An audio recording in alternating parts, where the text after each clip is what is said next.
मित्रों, एक समय की बात है जब देवी राधा रानी भगवान श्री कृष्ण के साथ गौलोक में विश्राम कर रही थी। तब देवी राधा भगवान श्री कृष्ण से कहती है, हे प्रभु, आज मेरे मन में कुछ प्रश्न उठे हैं, कृपा करें और मन की जिज्ञासा को शांत करें। तब श्री कृष्ण मुस्कुराते हुए बोले, हे देवी राधा, आपके मन में जो भी प्रश्न है निसंकोच होकर कहें, मैं इन प्रश्नों के उत्तर आपको अवश्य ही दूंगा। मित्रों, तब राधा रानी कहती है, हे प्रभु, मेरे प्रश्न यह है कि किस श्राप के कारण महिलाओं को गर्भवती होना पड़ा तथा केवल नारी जाति को ही गर्भवती क्यों होना पड़ता है? प्रभु, ऐसा भेदभाव क्यों होता है? मैं जानना चाहती हूँ।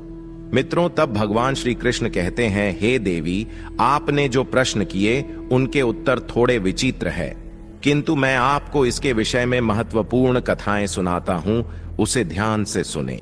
आपके पहले प्रश्न के उत्तर में आप यह कथा ध्यान से सुने जो कि मेरे श्री राम अवतार की है।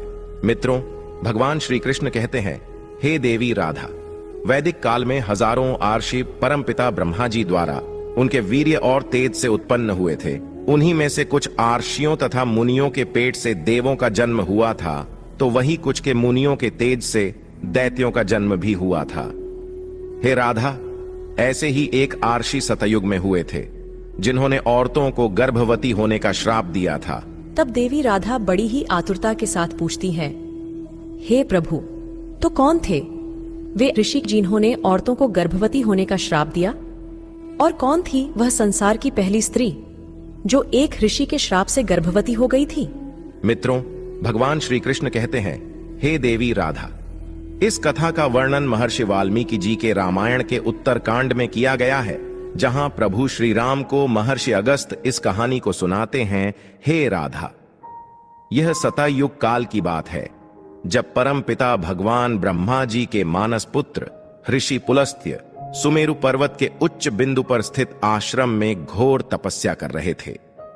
उसी समय ऋषि को अत्यंत कठोर तप करता देख अन्य ऋषि कन्याएं विचलित होने लगी और वे अपने मन को शांत करने के लिए उन्हीं ऋषियों के समीप जाकर उनकी तपस्या में बाधा डालने लगी। तभी ऋषि पुलस्त्य जी ने क्रोध में आकर वहां उपस्थित सभी कन्याओं को श्राप दे दिया कि अब जो भी उनके सामने स्त्री आएगी, उनकी नजर पड़ते ही वह कन्या गर्भवती हो जाएगी।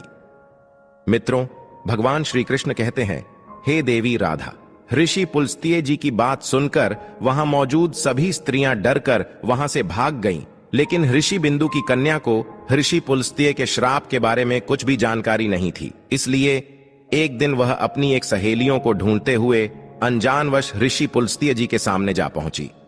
ऋषि पुलस्त्य जी उस समय वेदों का पाठ कर रहे थे। ऋषि पुलस्त्य जी ने जैसे ही नजर उठाकर कन्या को देखा, उनके श्राप का असर उस कन्या पर प्रभावित होने लगा। तत्काल ही उसका शरीर पीला पड़ गया और वह गर्भवती हो गई। अपने शरीर में इस तरह का परिवर्तन देखकर ऋषि कन्या घबराकर अपने पिता के पास पहुंच गई। मित्रों, भगवान श्री कृष्ण कहते हैं, हे देवी राधा, अपनी कन्या की ऐसी हालत देखकर ऋषि तृणबिंदु को बड़ा ही दुख हुआ और तभी उन्होंने अपने ध्यान की शक्ति से सारी घटित घटना का अनुमान लगा लिया, जिसके बाद वे अपनी कन्या को लेकर ऋषि पुलस्त्य के पास गए और कहा, हे मुनीश्वर, आपको हमारा नमस्कार है।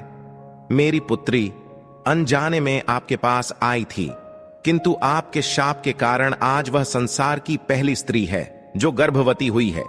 मेरा आपसे निवेदन है कि आप इसे भिक्षा के रूप में ग्रहण करें। यह सर्व गुणों से संपन्न है और अनजाने में ही आपके शाप की अभागी है, तो यह सदा आपकी ही सेवा भी करेगी। मित्रों, भगवान श्री कृष्ण कहते हैं, हे देवी राधा, ऋषि तृणबिंदु जी की आदर पूर्वक विनती और निष्पाप बिंदुसरा को मिले शाप से ऋषि पुलस्त्य भी बहुत दुखी हुए और उन्होंने ऋषि तृणबिंदु को प्रणाम किया और उनकी पुत्री बिंदुसरा को ग्रहण करने का आश्वासन भी दिया। फिर उसके बाद पुलस्त्य जी ने उसे कन्या को स्वीकार कर लिया। मित्रों, जिसके बाद वह कन्या आर्षि पुलस्त्य के साथ रहने लगी और उनकी दिन रात सेवा करने लगी। वे सुंदरी बिंदुसरा की सेवा भाव से अत्यंत प्रसन्न होकर ऋषि पुलस्त्य जी ने एक दिन उनसे कहा कि, हे देवी, मैं तुम्हारी सेवा भाव से बहुत प्रसन्न हुआ हूं, इसलिए मैं तुम्हें अपने समान पुत्र प्राप्ति का वर देता हूं। जिस समय तुम मेरे सामने आई थी उस समय मैं वेदों का पाठ कर रहा था और तुमने उन वेदों का श्रवण किया था। इसलिए तुम्हारा पुत्र वेदों का ज्ञान देने वाला विश्वा के नाम से जाना जाएगा। मित्रों, भगवान श्री कृष्ण कहते हैं, हे देवी राधा। कुछ समय बाद उसे ऋषि कन्या ने एक पुत्र को जन्म दिया और जैसा कि ऋषि पुलस्त्य जी ने आशीर्वाद दिया था कि आर्षि कन्या का पुत्र विश्वा के नाम से जाना जाएगा। मित्रों, भगवान श्री कृष्ण कहते हैं, हे देवी राधा। विश्वा भी बड़े होने पर अपने पिता ऋषि पुलस्त्य जी के समान बड़े तपस्वी हुए। ऋषि विश्वामित्र के तपस्वी रूप को देखकर ऋषि भारद्वाज बहुत प्रसन्न हुए थे, इसलिए उन्होंने अपनी बड़ी कन्या का विवाह उनसे कर दिया। मित्रों, भगवान श्री कृष्ण कहते हैं, हे देवी राधा। आगे चलकर विश्वामित्र को एक सुंदर, बलवान, गुणवान एक पुत्र प्राप्त हुआ जिसका नाम श्रवण रखा गया। मित्रों, भगवान श्री कृष्ण कहते हैं, हे देवी राधा। इसी श्रवण का ही एक नाम कुबेर है। भगवान श्री कृष्ण कहते हैं, तो देवी, मैंने आपके पहले प्रश्न का उत्तर दिया है। हे सखी राधा, आपका दूसरा प्रश्न था कि क्या केवल नारी ही गर्भवती हो सकती है? तो ध्यान से सुनो, नारी के समान पुरुष भी अपने दिव्य तेज से गर्भवती हो सकते थे। किंतु हे देवी राधा, एक स्त्री को संसार की दिव्य शक्ति स्वयं परमपिता ब्रह्मा जी ने दी है और उसकी रचना करने में उन्हें कई गुना अधिक समय लगा था। इसलिए नारी को यह शाप रूपी वरदान है कि वह इस संसार का निर्माण ब्रह्मा जी के बाद स्वयं कर सकती है। तो दोस्तों, उम्मीद है आपको यह कथा पसंद आई होगी। वीडियो को लाइक जरूर करें और कमेंट में जय मां लक्ष्मी, जय श्री कृष्ण जरूर लिखें। साथ ही चैनल को सब्सक्राइब करें।